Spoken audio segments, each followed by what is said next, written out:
We the people tell the government what to do. It doesn't tell us. We the people are the driver. The government is the car. And we decide where it should go and by what route and how fast. Almost all the world's constitutions are documents in which governments tell the people what their privileges are. Hey everyone, welcome once again to yet another episode of Two Noobs Talking. It is episode 72, 28 to go before we hit the 100 mark. And with me, of course, are my two good buddies, Mr. John Tracy and Mr. Steve Murray. John, how you doing, man? What's going on? Hey, how are you? I'm doing good. I'm, of course, Matt Craig. Happy to be along for the ride. Steve, what's going on? How you doing, man? Not so good, man. What happened? Not so good. I saw a sign the other day. Yeah. Watch for bikes and PEDs. Oh. So now I have to be responsible for avoiding performance-enhancing drugs. Oh my gosh. Is that what this world is coming to now? Come on. Yes, it is. It is. Oh. This public service announcement brought to you by Mr. Steve Murray. The more you know. The more you know. That's right. Rainbow and Star Wipe and there you go. Kids, don't do steroids. Don't do steroids. Don't watch out for performance-enhancing drugs, especially on the road. You never know. You'll never be in the Hall of Fame. You never know what you're going to. Don't want to run over one with your car. That's for sure. So, gents, it's episode 72. And unlike the last couple of episodes where, I'm digging to try and find who wore the episode number, well, we've got a real good list. This was like we were building with so much anticipation to get to this number. Because we've got like at least a half dozen, if not 8 people that have worn this number in the city of Philadelphia.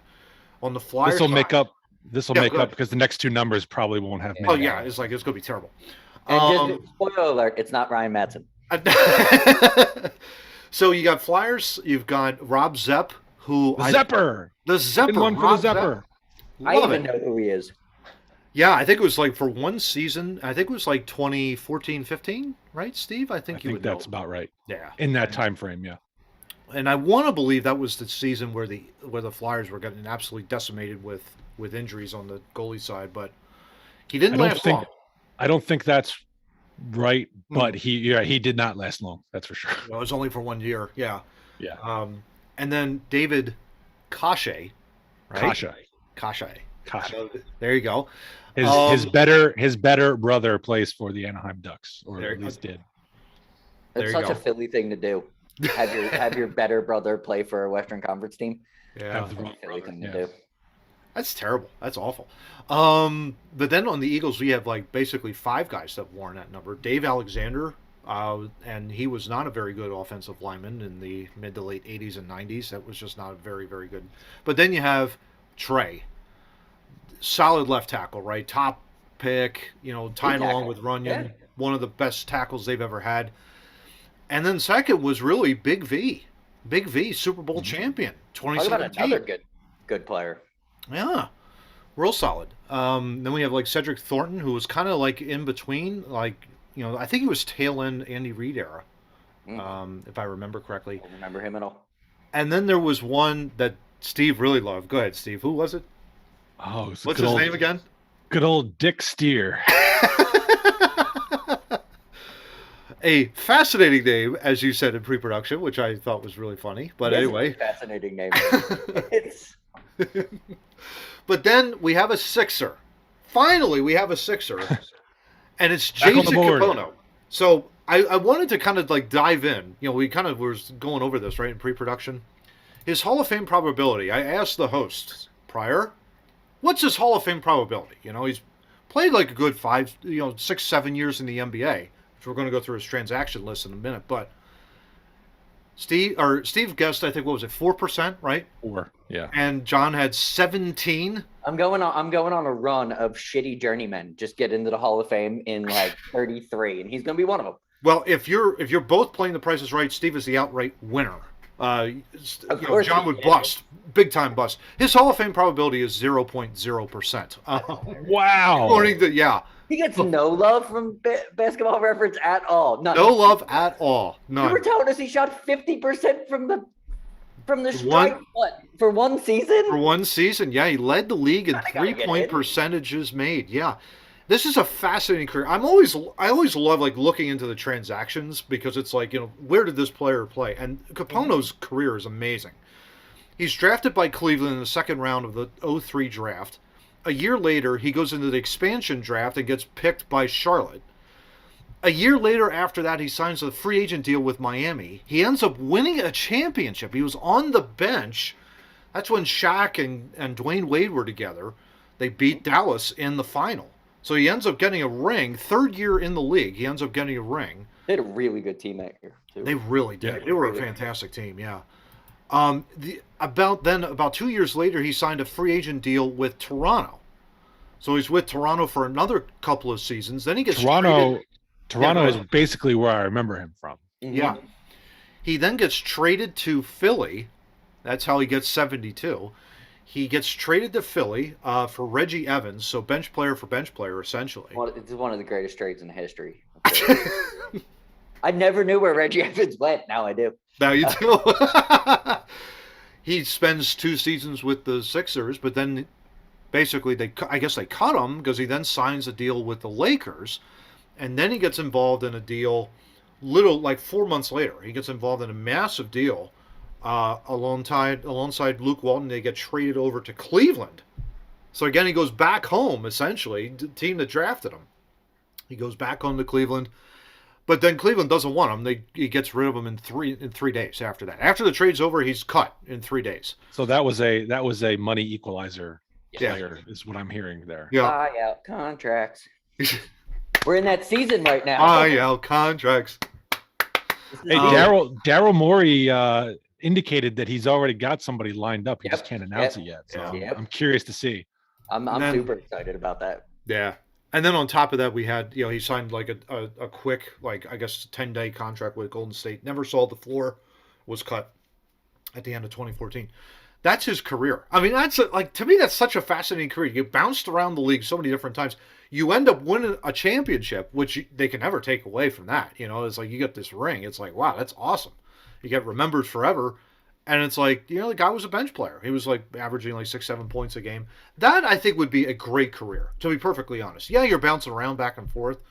But to get a championship ring, even despite the fact you're bouncing around, I don't know. That, to me, would be pretty cool. And that was the year, was the year they won, the year he shot 50% from 3? Yeah. So he he either the year or the year after that. Yeah. He wasn't the 12th guy on the bench. He contributed. He contributed, yeah. Yeah. On a really good team. Oh, yeah. Definite solid player. But yeah, I couldn't get enough of that. I just thought, like, I would rather have that kind of a career in sports as opposed to, like, if I were gifted, then all the pressure is really on you to perform at a high level. But you're like in a bench player, no one really knows about you. You kind of just slide in there and then you get a championship ring, you slide right out. That's pretty cool. I don't know. Maybe that, that's just my personal preference. But So you don't like pressure. Okay. I'll take the pressure. You take Absolutely. There you go. I haven't won 4 adult league MVPs, playoff MVPs for nothing. There you every go. one of them too. There you go. Well, gents, I mean, as we dive right into topic 1 here of this episode of Two Noobs, we've led off with Canada for now. This will be our 3rd consecutive week. And John, you and I were really, this was kind of like when we first started Two Noobs, Andrew Cuomo was like our big target, right? I mean, he was like the man that we all went after, talking about corruption of the coronavirus. This guy was it. Justin Trudeau, I think, has surpassed Andrew Cuomo in so many ways, right? I mean, definitely in douchebaggery.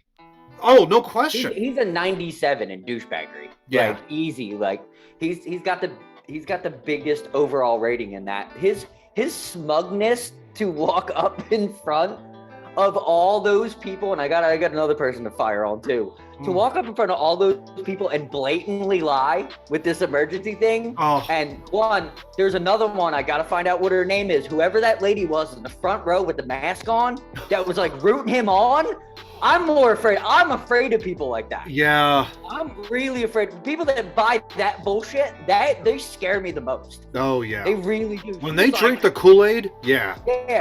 Get him. Like, wait a minute. Like, he's blatantly lying to you people. Yeah, exactly. Yeah. I mean, to vote the Emergencies Act, it's the first time they've ever done something like that. Now, every country has something along those lines, just in case society completely crumbles, the zombie apocalypse comes, and it's like, oh my god, we got to get everything together. That's what this good is. Thing to have in the playbook. Yeah. I mean, Andrew Cuomo really would be. Quarterback draw on 4th down. Like, it's good to have in the playbook, but you don't do it. You mean you don't do it from 3rd and 9 from your own 10-yard line? You don't run the quarterback draw? No, but that's what happens. That's what happens when you give everyone a free medium Pepsi. Which happens in Canada too, so you never know. It's acceptable to have in the playbook, but you don't enact it when it's not necessary. When is the vote of no confidence coming? Like that? Okay, I'm going to throw that out there to both of you. When do you think this vote of no confidence is actually going to take place now? Because this guy is a lunatic, no question. I'm a bit concerned. I don't know if it's coming. It probably should have already happened. It's the same thing we talked about Cuomo. It's eye-openly needing to happen. Like, everybody sees it. Mm-hmm. Even the shitty corporate media is reporting on it. Mm-hmm. Like, and they never tell you the truth. And they're... Yeah. Well, and even, like, I've even, like, seen Bill Maher, like, on his show. And again, we go back to Bill Maher. All three of us we're not big fans of him. But again, he's talking more common sense in a media environment than I don't think anyone else has. And he's sitting there and they're playing, like, he's reading exactly what Trudeau was saying about the truckers, saying, like, well, there's misogynistic and racist. And I'm like, he's looking at it and saying, like, what are you talking about? They're not even close to that. The way they're acting in terms of the protests. It's like, what are you talking about? Like, that they're misogynistic or racist or, we can't listen to these people. It's like, are you kidding me with this? I mean, you could have, I could see, just because of the way people are, I could see individuals in the group who may be exhibiting those tendencies, and they, shame on them, they shouldn't be, but to then broadly paint everyone who's involved with that brush is the wrong thing to do. Oh, no question about it. And that's literally what they're doing. Like, the police are there to weed out those. Yeah. But you can't then take on, the ones that are feeding everybody and the ones that ordered the bouncy house and you got kids hanging out because everybody can come down. It's more of a celebration of Canada than it is even an occupying of anything. They're just making a statement. Yeah. Which they have a right to do. Yeah. Yeah. This is what got me. John, you sent 2 articles over about this. Mm-hmm. And the one, to the extent that they're blocking trade routes, mm-hmm. and I would have to assume that's illegal. I'm pretty sure. I'm pretty sure it is. I'm pretty sure it would be too. That they should not be doing, and Canada has every right to make sure they're not doing it. Mm-hmm. But what got me was, in the one article, Trudeau is using this Emergency Act or whatever it is. Mm-hmm. And the quote, I believe, in there was to make the protests illegal. Mm. Yes. So what that tells me is the protest is not by itself illegal. Yeah. But now he's enacting this act mm-hmm. to make it so. So. That's not good. No, that is great point. I saw something on Twitter that was hilarious. I don't know who tweeted it, mm-hmm. and it's a little tongue in cheek, but it was a defense of Trudeau as a joke, and it said he's not 1938 Hitler, but he looks really like 1933. Like the placating and the moving and the getting people on your side and mm-hmm. making rules and trying to get ready for some things. He looks like he's planning to be it. I don't think he's a dictator now, but he looks like he's planning on trying to be one. I mean, that's really saying something too. And I think that what Steve would just said, to me, it's like the government, when it's created, any good government would mm-hmm. protect its own people from things, and from particular evils, whether foreign or domestic. What's happening up there, I think, is, it's a complete moving of the goalposts. It's saying, like, I do not agree with you politically, therefore you're going to be X, Y, Z, A, B, C, fill in the name, fill in the blank, whatever you want to call it, of any sort of negative reinforcement of your own political enemies. And he has taken it to such an extreme level that it's like, these people, all they wanted to do was sit down, get out a table. Let's talk. Let's discuss this. All we want to do is just have the vaccine mandates dropped. This is a country that has only recorded 35,000 deaths in the country of coronavirus. That's it. 35,000, which is remarkable. In this age of where we find ourselves in the pandemic, and the extremity that Trudeau has done, and has also looked the other way, as well. He has not. By that I mean, like, there have been burnings of churches. He has allowed that to take place. He has not stopped that, essentially. That was way back about a year ago that happened. And he was very quiet in that regard. He even encouraged it. So to say that this guy is just completely, we always like to throw around the phrase, the wrong side of history. This guy is going to go down as one of the worst leaders in any country if he continues to go down this way. Now, if the light bulb comes on and he finally decides, oh, well, wait a minute. I don't think that happens. But I don't think that happens either. We need to, well, not we, because we don't live in Canada, but our peoples up there need to figure out a way to get, they need to get him out of office. One way or another. Yeah. There has to be a vote of no confidence against him, because he wasn't good before coronavirus. What they worse now? Yeah. Provinces are fighting against him though. Ontario's dropping some things. Quebec dropped some things. There was Maple Leafs and Raptors no longer require proof of vaccination to get in to watch games. There you go. Huge. That's huge. There was a small little story. I think I was telling you guys in pre-production that some of the city truck drivers or the Providence truck drivers don't want to get involved. They want them to start tow truckers. They were just like, no, like, we don't want to do it. Like, there was a group of guys that were just like, no, we're with them, which is good, because that's remarkable. That's standing up for your fellow man and not for an idiot that's trying to take over everything. I think they know it. By that I mean, like, the Canadians know this guy is a lunatic. The only question is, does the Conservative Party, does the rest of his government realize this guy is a lunatic? We have to get him out. Well, that's ultimately what needs to happen. His party needs to get with it, because the Conservative Party is absolutely on the right side, saying this stuff, but they don't have the vote yet. Yeah. His party needs to. Yeah. And if I'm anybody, especially in these kind of times with these crazy restrictions and stuff that is not really good, it's not a good look. No. You kind of want to abandon yourself from that party as quick as you can. As quickly as possible. Yeah. Yeah. I mean, maybe this was also I don't want to say, maybe it is a blessing in disguise, because it's showing people for what people are, what evil people can do, really.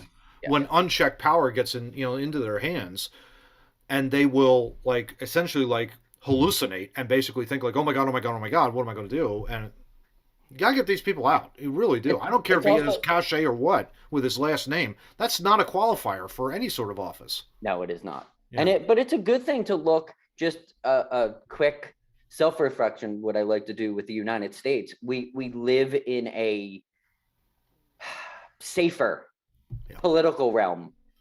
That this stuff can get checked a couple times before it would get to that level. Canada doesn't have that, ability, but it kind of makes me feel like I like the country I live in, because if we had a nutcase like this, he couldn't really touch us. Yeah. Just because we live in, our founders made it that way. No doubt. Yeah. Right. That's such a great point. Yeah. Well, speaking of mental health issues, Steve, topic 2, one Ben Simmons keeps popping up. We talked about him last week, right? Mm-hmm. We did, but I guess now we have to get into the mental health side of him. Oh boy. Yeah, that means I dropped the ball last week, and we have to revisit this so I can say what I have to say. That's exactly what that means. Look, last week was a celebration of James Harden coming to the Sixers. It was fantastic. Yeah, fantastic. Absolutely. I don't know about you guys, but I was watching practice videos on Twitter for like a day. His step back three is forget it. But the problem is, like, Embiid tried it the day after. Harden taught it to him, and he traveled. That was hilarious. It's like, no, one step back, He's such a baby giraffe at times. But I mean, let's talk about this because okay, he's gone from the city, thank God. But his excuse for not playing was, well, I did really have mental issues with everything, and mental health is a big issue, especially in sports. Lane Johnson, Lane Johnson, Brandon Brooks both went through some of those things, right, on the Eagles side. We even as a city got behind Nelson Aguilar when he got the drop seats. No question. Like, Yeah. Which Well, was the first time. The second time. No, can't suck twice. Yeah. That's fine. Mhm. But that's what I mean. Like his broad painting of the brush of, oh, now I'm okay, but I didn't pay attention to anything. But that article you sent me, Steve, it's a Comcast Sportsnet or NBC. I'm behind. I think it was Crossing Broad. Crossing Broad, that's what it was. They asked him numerous amount of times. The Sixers asked him numerous amount of times to see their doctor. Even though he was seeing his, they just kind of wanted to compare notes.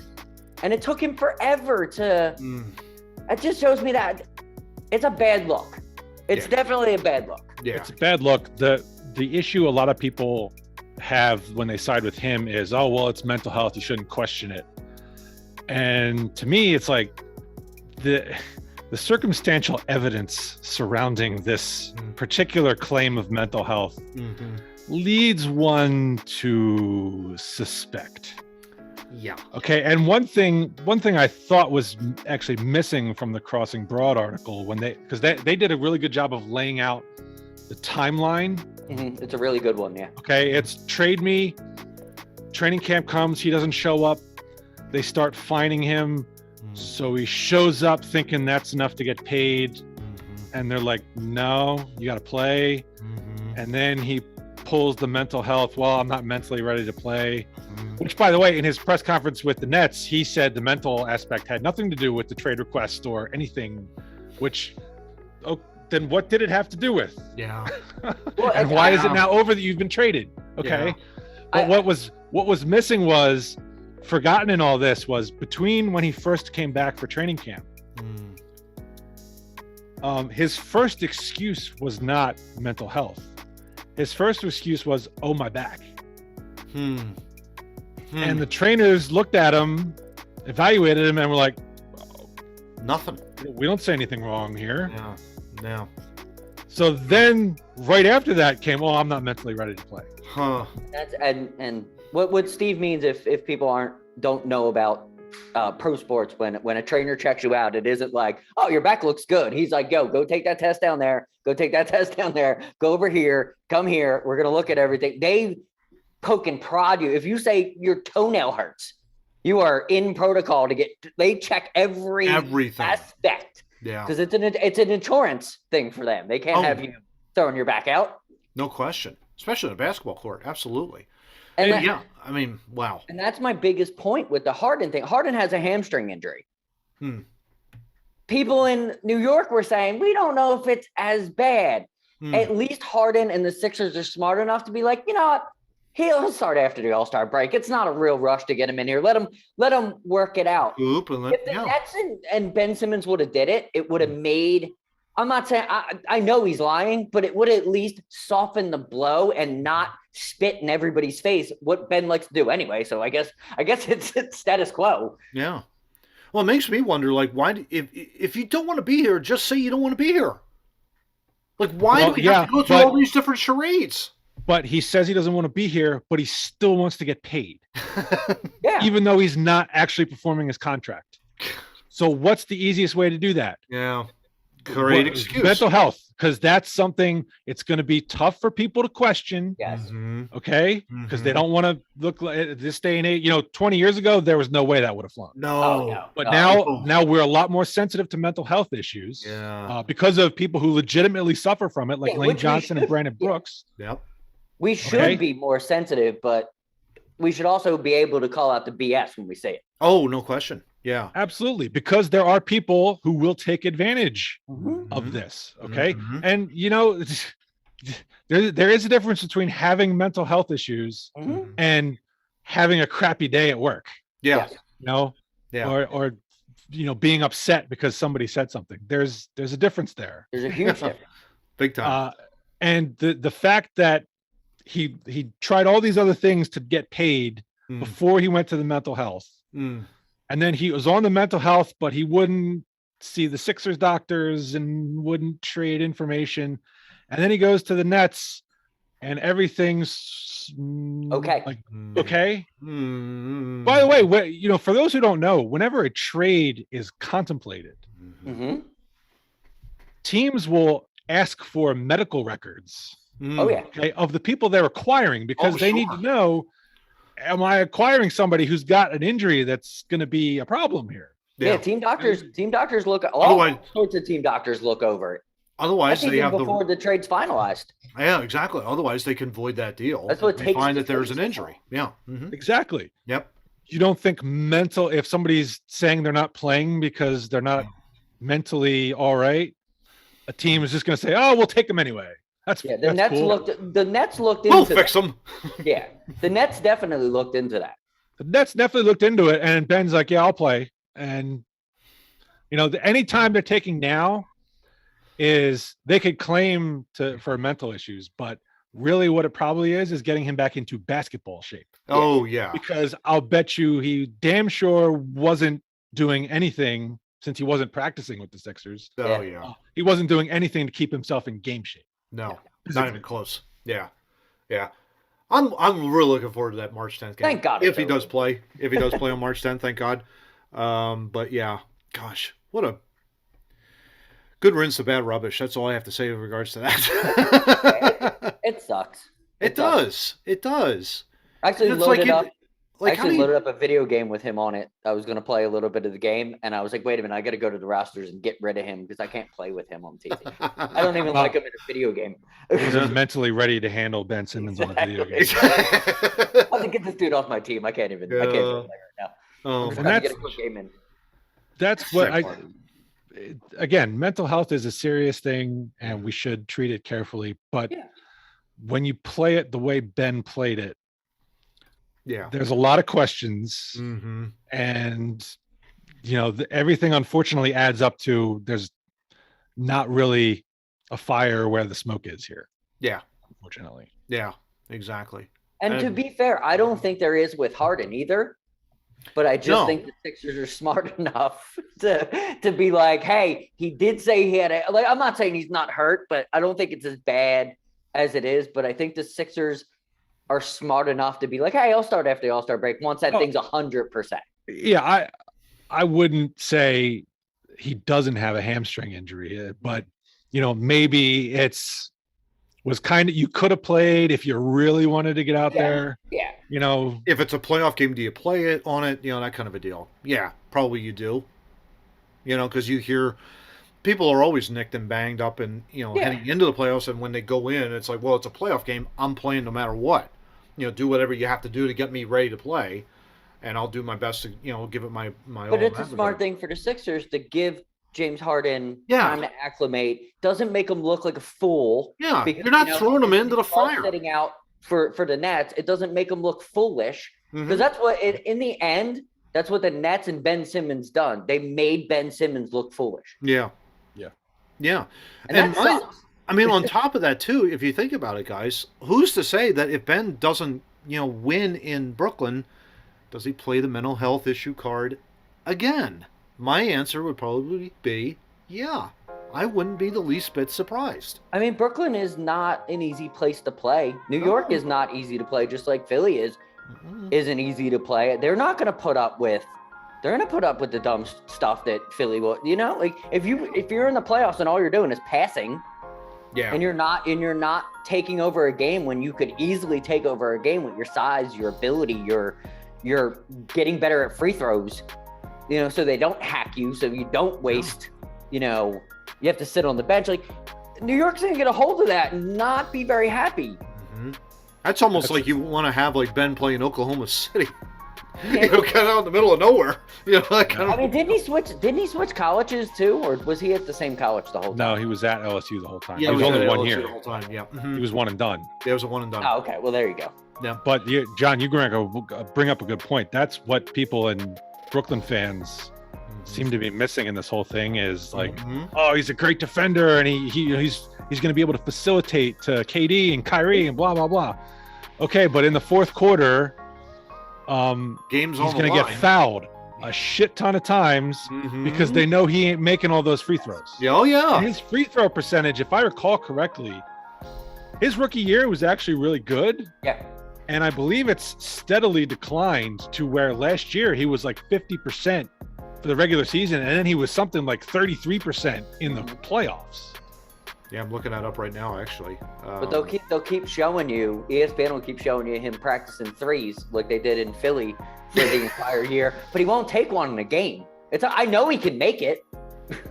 Yeah. I think he has one 3-pointer in his career. Okay, so in Philly, I just looked it up here. His free throw percentage for the season started out at 56% in 17-18. So every year since, you got 60%, 62%, 61%. So again, Steve, to your point, you should really see 56, 60, 65, 70, really, with that. And he's hovering right around 60%. It's not good enough. So he didn't decline. He kind of stayed level. Yeah. Yeah. But again, to your point, you want to see gradual improvement every year, and he is not doing that on the free throw line. But his playoff free throw percentage, though, last year was really bad. People want to say, 34, oh, he had 34% last year. Oh, he had a bad series against the Hawks, and you want to get rid of him. The Wizards did the same thing. Okay, the Wizards just didn't have a good enough team to beat us and overcome, the rest of the things we had. Yeah, it was rough. They were playing. They played Hackabin in that series. Oh yeah, this wasn't a revelation against Atlanta. Yeah. No, 17, 18. Yeah. We got out of that series. We did. Flipping with Ben. If we didn't have Ben and had said other player that like Ben, that maybe elite defender, but could make a 2 every once in a while and shoot some free throws, we probably would have ran through both of those series pretty easily. No question. 70% free throw percentage in the playoffs for Ben at 17-18 year. 18-19, 57%. 20-21, 34%. So there was in the playoffs. Yeah. He started out really good and then has been declining. I mean, it's like, that's like at least a 25% reduction in each year, really. I mean, it's atrociously bad. 52% for his career from the free throw line in the playoffs. So, yeah, you compare the regular season where he's at like 60%. And again, with his talent level, you would think he would probably be in the 60s, 65, 70%, maybe minimum. So, Brooklyn, you may think you might have won that deal, but the current stats right now don't think, this is going to be easy. The only nice thing I can say about him is he is an elite defender. That's it. That's it. I don't think anybody denies that. Yeah, I don't think you can deny that, but it's that's what they're getting. But any elite defender can be broken down.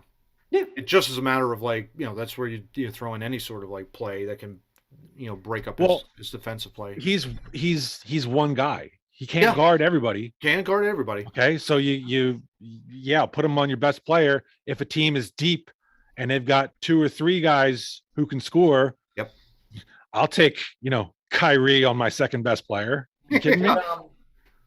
What we learned from Ben, or at least teams learned from Ben, let's say Atlanta learned from Ben, is you can get the ball. If you can move the ball, you can beat the defense. Oh, yeah. That's all about Even motion. though him being, I mean, he could shut down anybody, but if you can move the ball, he could, like you guys were saying, he can't be everywhere. Yeah, exactly. Yeah, only one man. So there you go. Yeah. Well, and by the way, Stephen A., who believes again Brooklyn won the deal hands down. Even he, after Simmons' press conference, was like, "What did you learn from Ben Simmons' press conference?" I learned that Ben Simmons was not prepared for that press conference, which absolutely he wasn't mentally prepared for it. I think he didn't go as full on Tyrone Johnson as Ben is a liar, which I agree with Tyrone. Yeah. Mhm. But Stephen A. came about as close as you can without actually saying it. It's funny you mentioned that because Steve, with that, because like it was brought up, like Missinelli was asking Tyrone, it's like, do you want to follow Ben? And he's like, no. Yeah. Like, he's out of here. Why do I need to follow and check his stats all the time and all that kind of stuff? And Missinelli is like obsessed with trying to follow Simmons and his career outside of Philly. Well, that's because Missinelli bears grudges. He's an idiot. Yeah, and he also wants it. He wants that. He's trying to write shows. Oh yeah. If Missinelli he's the greatest scumbag in the history of Philly radio. If he could run a show in 3 weeks and like Sixers blew that trade, look how great Ben Simmons is now. He would run that show for weeks Into the ground. Yeah. He loves stuff like that. He's such. That's why he got fired. I was going to say your boy Eskin might be he's another in one that list. Yeah. He's a nice man though. Well, I know. Yeah. I like Eskin as a I know person. you do. I don't like him as a journalist, but I like him as a person. I don't like him because he wears fur coats, but that's another story. It's kind of like that old Seinfeld episode with the fur coats. But anyway, Nice. so the Super Bowl, guys, topic 3. Super Bowl came and went. Rams won over the Bengals. It was a going over a game. John, I The think Bengals blew that so bad. Oh, they most certainly did. Yeah, it was terrible. They just couldn't. Chris Collinsworth was on the money. He's like, that last drive, you got to get the ball to Cooper. Yep. Yeah. Your coverage be damned. Why in the world, if you're Cincinnati, are you not like triple covering him? Seriously. Seriously. No.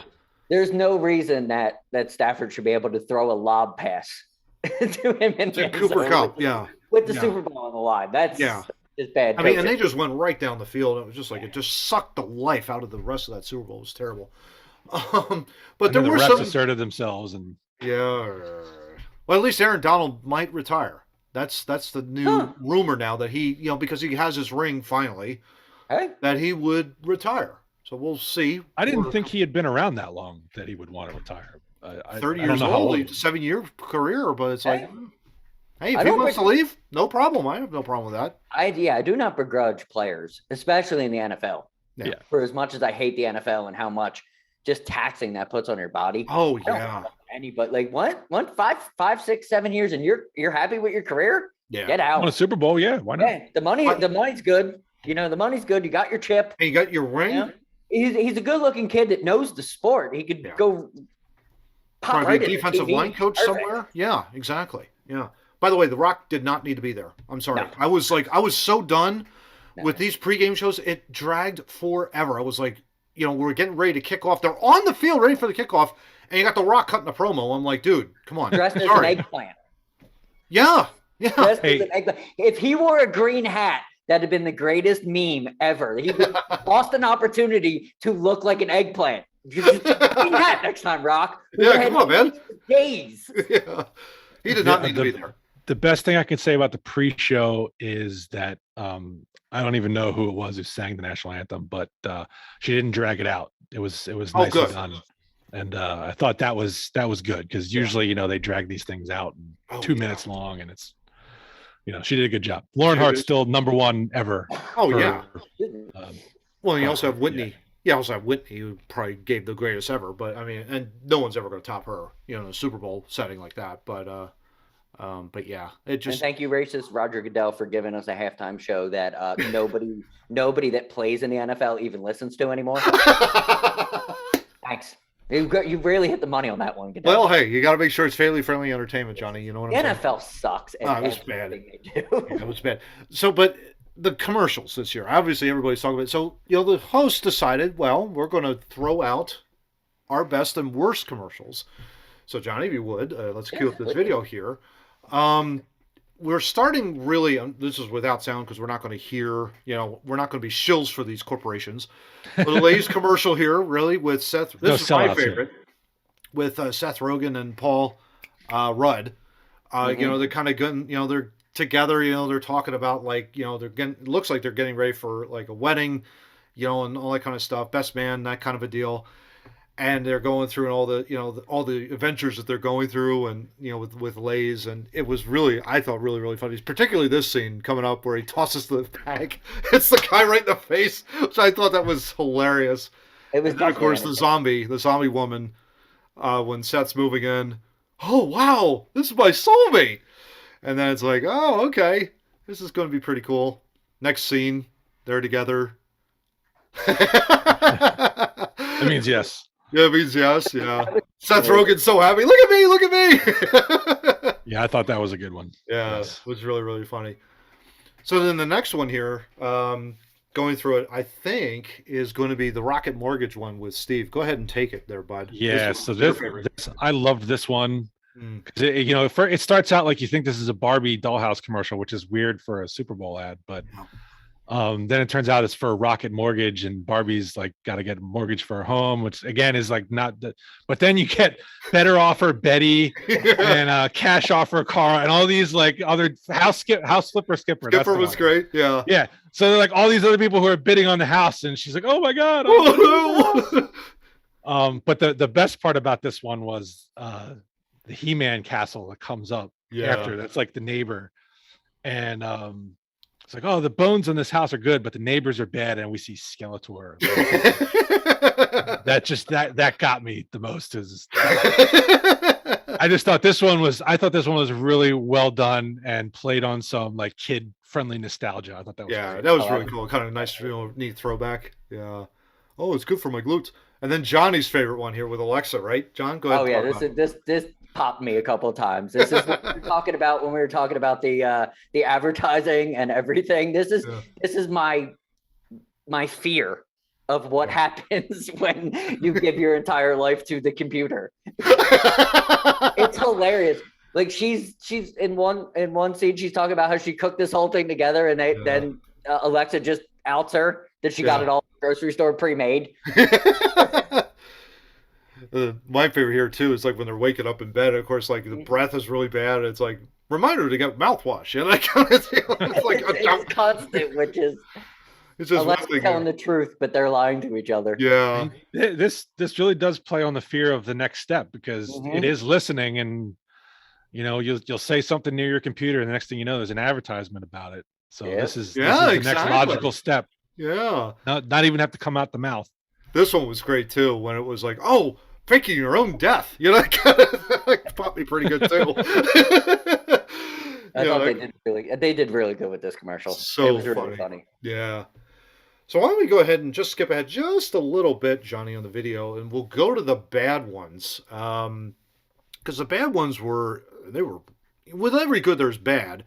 Yes. This is my worst one with the Pringles, and it's like, okay, I get it. It's like you got the Pringles can, and the bottom of the chip, you can't get all the way down there. You're going to get your hand stuck.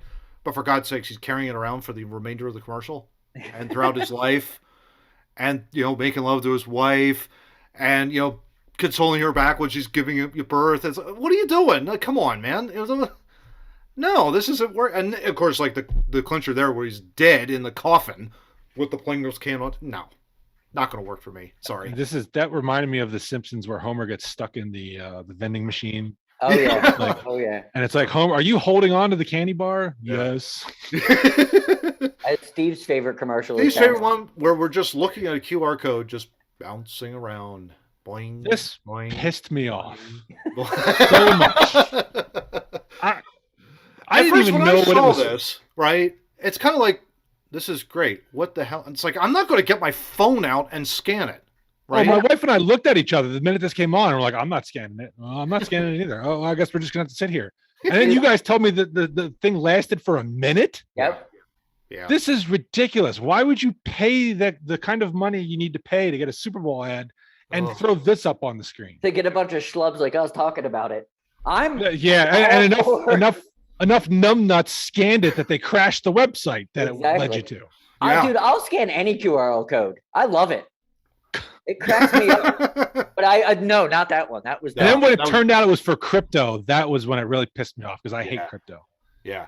And then here's John's. No surprise, it's the metaverse and Facebook, and it's just dumb. It's just dumb. They're trying to play off of too many things at once. This to me was like the quintessential like. It's like so the creepy, stupid. Yeah, it's creepy as hell. That's one thing. Chuck E. Cheese, but then they're using that other thing, the Five Nights at Freddy thing. They're trying to make their own thing, and they just missed. Yeah, I was like, oh my god, we saved it, from being crushed in a trash compactor, and you're like, okay, we'll stick him here in a space center. Like, really? Like, where are we going with this?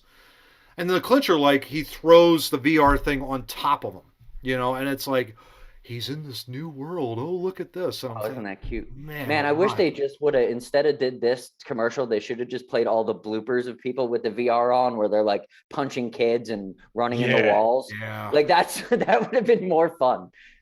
It's just incredible. I just looked it up here online. Each one of these ads for 30 seconds, gents, typical 30-second Super Bowl ad, $7 million.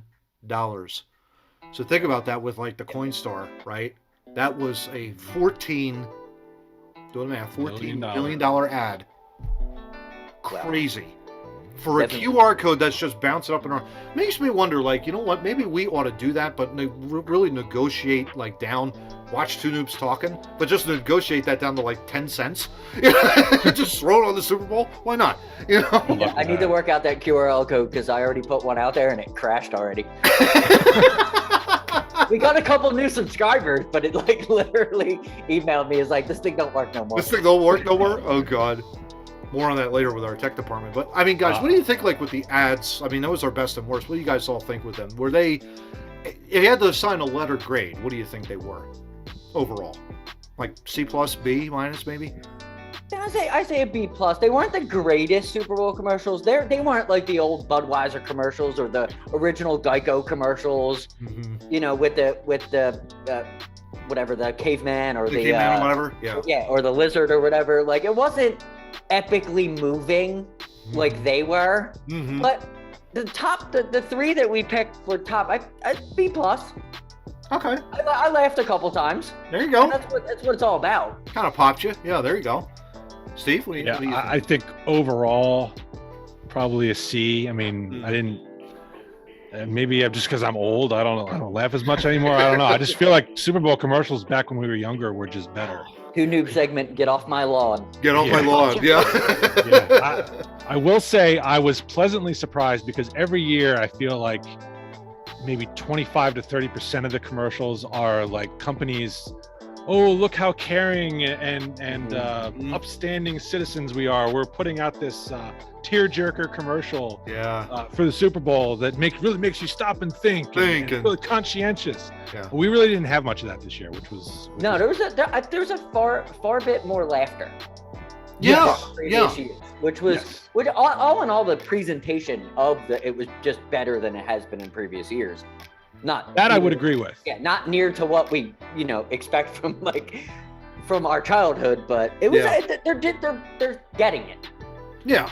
I think the one thing that really struck me was probably the electric cars. Oh my gosh, were we inundated with those? Well, that's the way of the world. That's what it is. Yeah.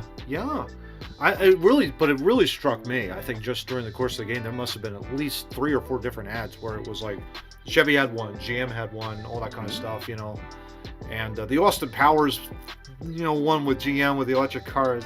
I liked that commercial just because it was Dr. Evil coming back. I will call him Baby Me. No, you won't, because his name is Kyle. And then he's going to push the button to send him down in the fire pit, and Frau beats him with the whip. I also think they went a little overboard with celebrity.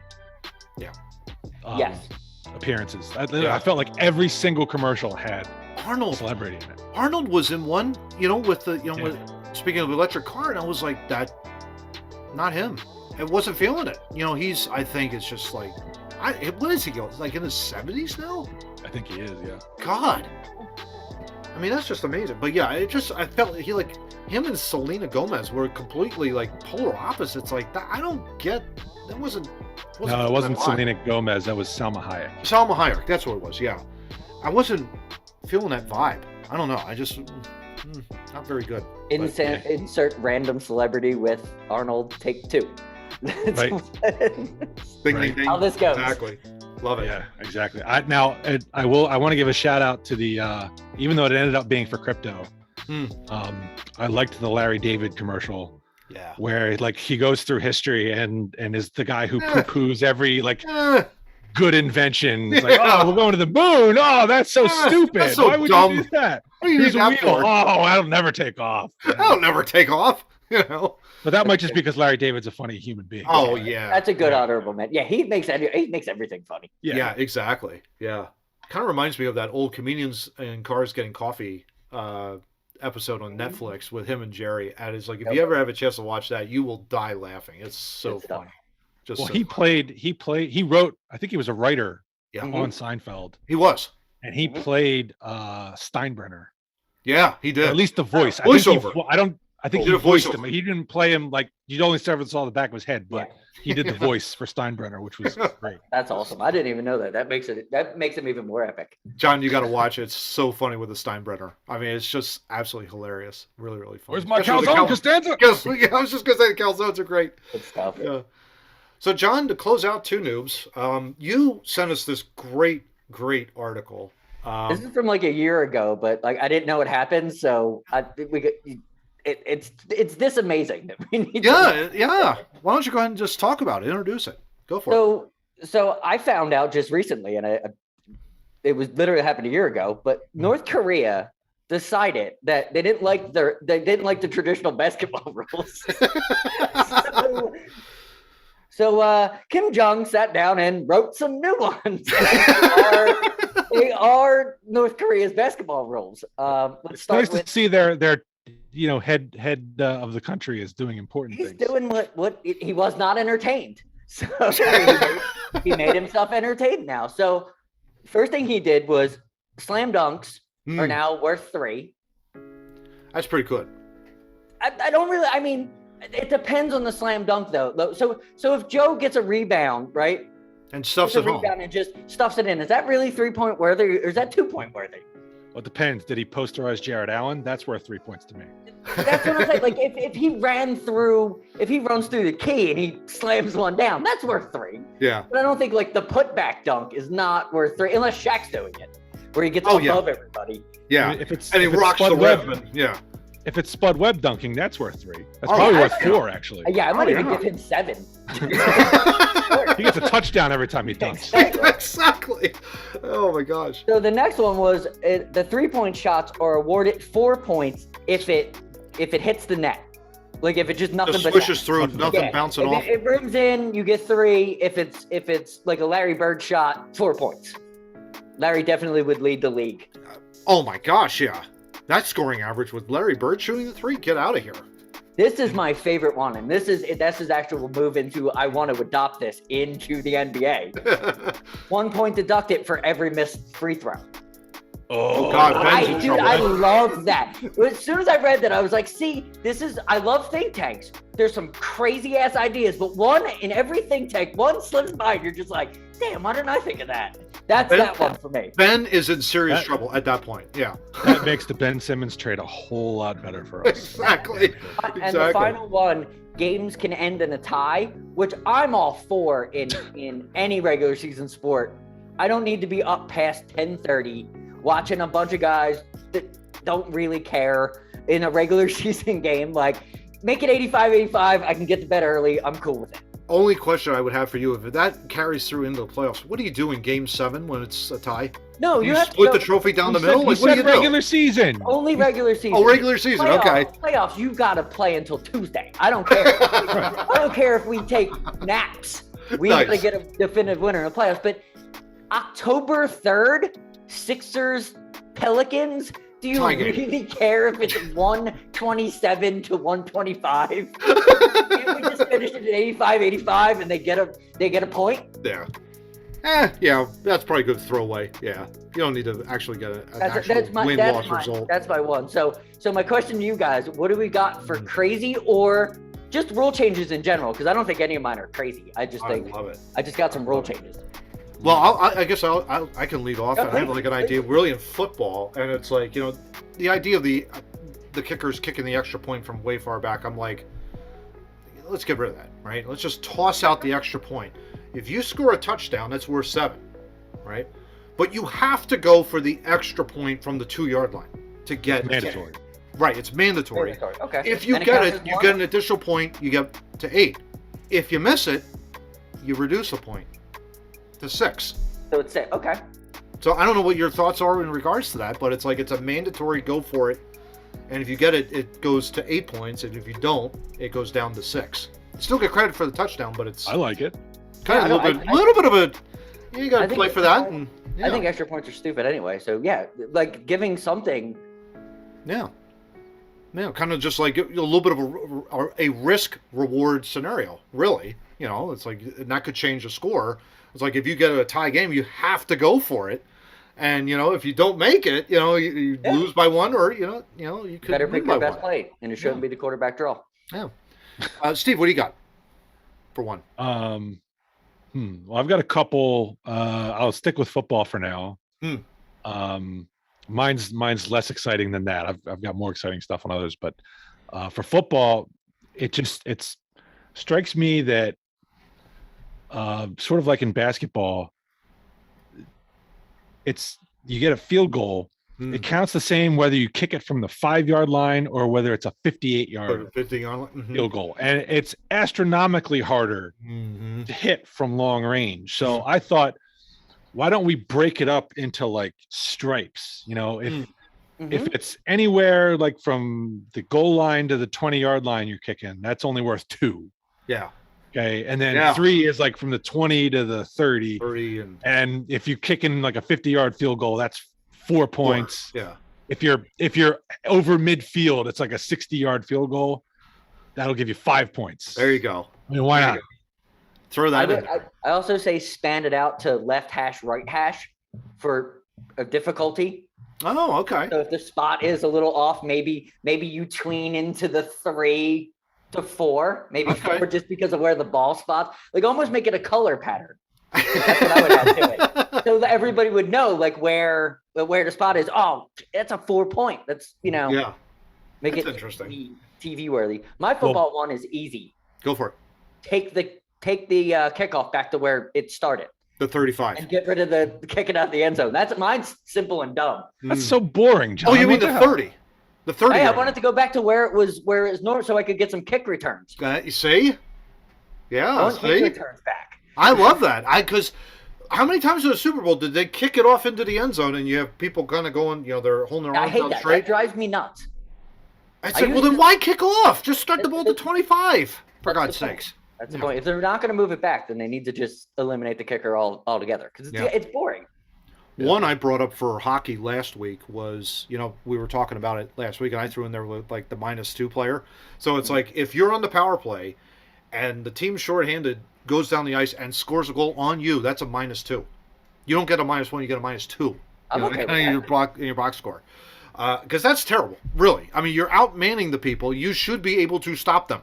You know, building off of that, I forgot to write this down on my list, but building off of that, if you are shorthanded and you score, you should be able to get your player out of the box. Yeah, I love that. I totally agree with that. Yeah, I totally agree. I mean, I feel like you've earned it at that point. I would think so, yeah, because that essentially has nullified the power play. I would totally agree with that. Trying to think if there's anything. I want the entire sport of the NHL to go to 4-on-4. That's my real I just think it would be better. I could see that. You got a goalie, you got a center, you got a winger, and you got 2 defensemen. With the offensive defenseman nowadays, it's 3-on-2 still with one guy that stays back. I just think the NHL would be better. You can even shrink the rink a little bit if you think it's too big, or make that's it. That's always been very interesting to me. Yeah, make it like a Russian size where it's wider. I was just going to say, like with the Olympic-sized rink on a 5-on-5 as opposed to the NHL rink, I think there's a difference. I'll have to see, like, Steve, maybe the Olympic rink is wider, I think. If it's wider or longer? Wider. I can personally attest, because I have walked across one to coach on the bench, that an Olympic rink is wider. Because I'm walking across the rink and I'm like, why the hell am I not on the bench yet? Hey, look, I just passed the face-off dot. We were a squirt team, so we were a bunch of 10 and under, so like 8, 9, 10-year-olds. Oh wow! And they were much more winded coming off that rink than a regular size. Northeast rink might actually. I was just gonna say, like Northeast rink, where all 3 of us have played. I think that is an Olympic-sized rink. To be perfectly honest, that is so wide. From what I remember, but not as long. But yeah, it's wide as heck. Yeah. No, it's definitely not. Trust me. I actually disagree with making it wider. I think the sport is more exciting when you're space is more confined. Yes. I feel like the Olympic size rink, the play is sort of more slower developing. It's more like soccer. Whereas I think when you've got a confined space, things happen a lot more quickly. Quicker pace. So I would definitely agree with that. I think 4-on-4 if we keep the NHL style rink. But if you're going to keep 5-on-5, you need a bigger rink. Is what I'm calling for. That's what you're calling for. I'm not saying Olympic size rink, but it needs to be a tad. Because there's a lot of professionals. There's a lot of guys out there. I've always thought on the basketball side, you only get 2 points inside the arc, outside the arc 3, but then you have your halfway line. And I've always thought, like, if you're down 4, make that a 5-point shot.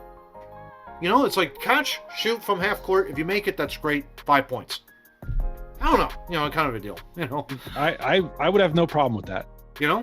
Just be down 4 and you try and go for 5. It's the same thing like the field goals. If you make a 3-pointer from the corner, versus you heave one from half court, I think there ought to be a difference there. There's a difference in the accuracy that you need there. Yeah. Oh, sure. So why not? Let's hear your baseball one, Steve. All right. So this baseball one, this is really outside the box. Nice. Bullpen. I want you to be able to, once a game, if you want to, you can take an out from some inning and bring it to the inning you are in. Interesting. Okay. So here's the scenario. You got 2 men on, 2 out. Rhys Hoskins is up. He pops out end of inning, right? It's the 6th inning. Yeah. But Bryce Harper's on deck. Would you rather have Bryce Harper coming up with 2 guys on base, or do you want him starting the 7th inning with nobody on the base paths? You'd rather have him have runner in scoring position. Exactly. So instead of 3 outs and being done, you could say, I want to take my first out from the 7th inning and I want to use it now in the 6th as a 4th out. But you would end the inning, essentially, right? No, you would keep the inning going. Right. You just get 4 outs instead of 3. The catch is in the 7th inning, you only get 2 outs. Yes. So that's cool. I just think it could be used very well by managers, because if you've got, let's just say you've got the bottom of your lineup coming up and you've got like shitty shortstop and pitcher coming up, right? You're just, okay, well, we're just going to waste that inning, but we're going to, because it's an out. So you could get Bryce Harper comes up, singles, knocks a guy in. JT comes up, another single, knocks another guy in. Then you get a guy hits a home run. Now it's 7-3. Yeah. And you've wasted an inning, but it's 7-3. But it's 7-3. Yeah. Use the That's you interesting. use it to your advantage. Yeah. I like that idea. I like the idea of just playing with very that outside out. the box, but it's better than challenges. Oh yeah. Oh my gosh, yeah. Yeah. No, I like that idea. It just took me, it's like that would be very interesting to see like how they would manipulate those outs. It's being recorded, but if you move it, you still have that opportunity, but okay, 7th inning, I know I've got 1 out, but at least it's the bottom of the order or whatever the case may be. And it's like, okay, right, 2 outs, call it square.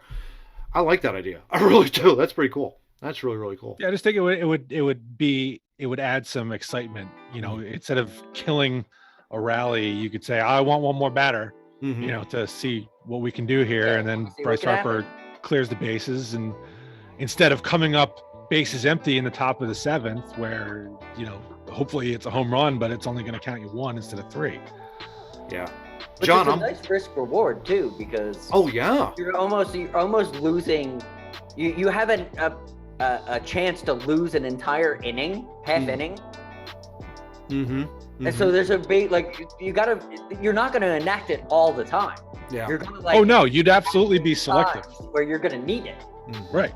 Yeah. Johnny, I would say this also, what you were saying with the kickoffs, not only move it back, but if you're going to keep it at the 35, no touchbacks. So like the only time it would, like, unless it goes out of the back end of the end zone, then you can't bring it out. I get that. But what I'm saying is, like, if the ball reaches the end zone, you can't take a knee. You got to pick it up and bring it out. Yeah.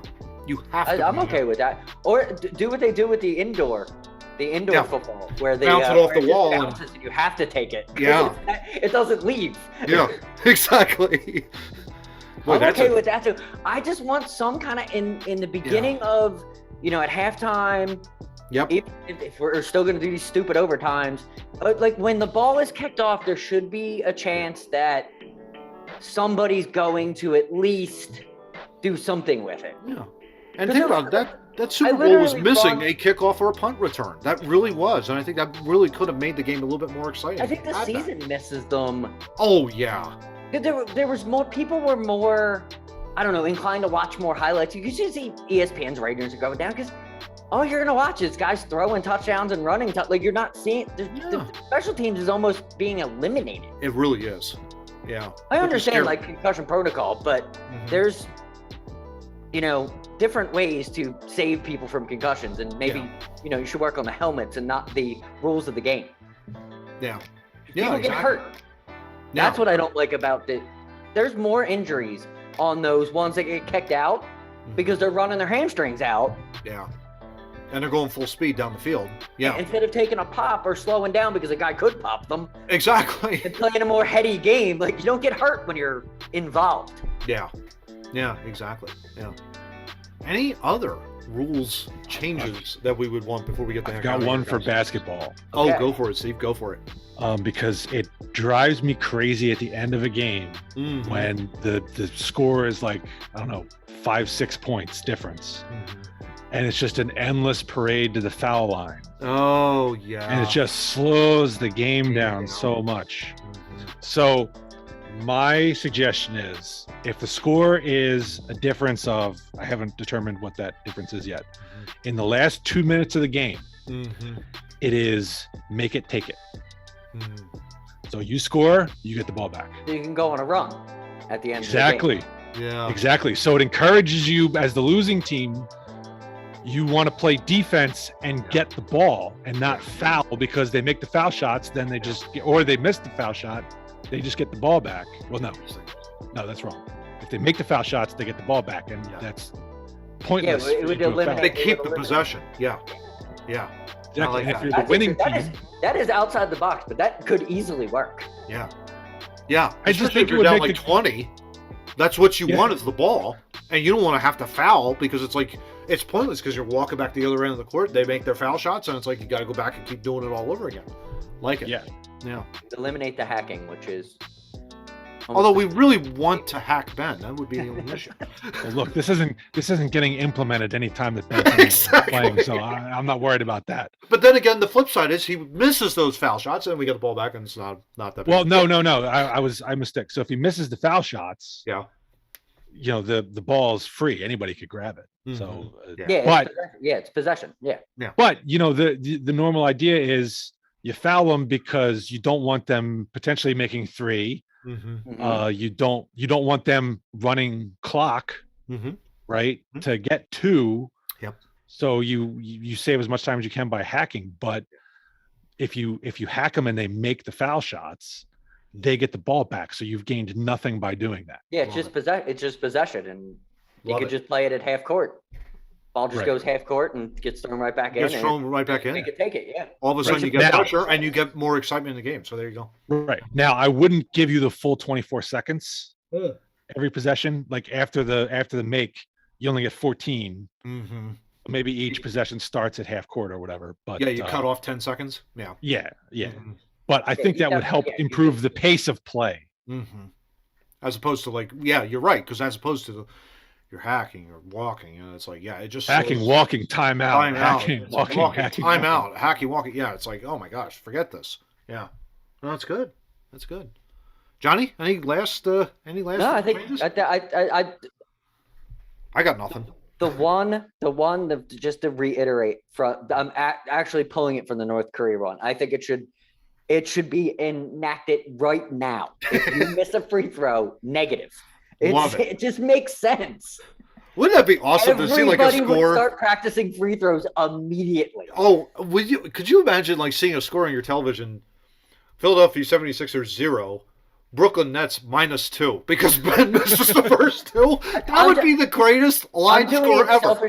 I'm doing it selfishly because Joe will never miss a free throw. He'll never miss one. The problem is the Sixers would run out of players because we'd be hacking Ben the entire game. We don't And even even have to have then, with it. nobody on the Just court, he overlap. would still pass the ball. That's the thing. He would still pass it. Oh, that's awesome. So funny. Gents, as always, it's great to talk with you with another fantastic episode of Two Noobs ending. It's on to episode 73. But before we do, we got to get out of here with our shameless plugs, as we always do. Yes, we do. So, Johnny, where can people find us, bud? Facebook, Twitter, Instagram, TikTok. Short little videos that'll lead us to our forever growing YouTube channel, and that is our Two Noobs Talking Podcast channel. Of course, like, share, subscribe, get notified when our new episodes drop. And then also on the audio side, Mr. Steve. The audio side, proudly hosted by Podbeam, which gets us out to Google Podcasts, Apple Podcasts, Amazon Music, iHeartRadio, Spotify, for those who are into that. Hi, Matt. Hi, Steve. Yeah, I think that's That's it. pretty much it. Yeah. And you can Google us. Either Google. spelling is fine. Too or TWO. We'll But get if you want the newer episodes, Google the TOO. There you go. It'll get you there quicker. It'll get you there quicker. Our show notes, of course, can be found at twonoobstalking.wordpress.com. You can go there. Links to all the articles that we do put out there, we put there, so you can check them out. We have articles this time, so. We do. That's right. So I got to write them up. Oh, great. Okay, so that's post-production. Well, I can do that. It's not a problem. Don't. My thanks to Steve. My thanks to John for joining me. And Jen. I gotta give the team, even though they've been eliminated, the Team USA. Oh yeah. Oh, absolutely. Look at that, the John LeClaire. Look at that. One of the all-time flyers, baby. Love it. Quality jersey too. Yeah, top-notch jersey there. Until then, guys, talk to you all next week, and take care. If you don't read the newspaper, you're uninformed. If you do read it, you're misinformed. That's a great question. What is the long-term effect of too much information? One of the effects is the need to be first, not even to be true anymore.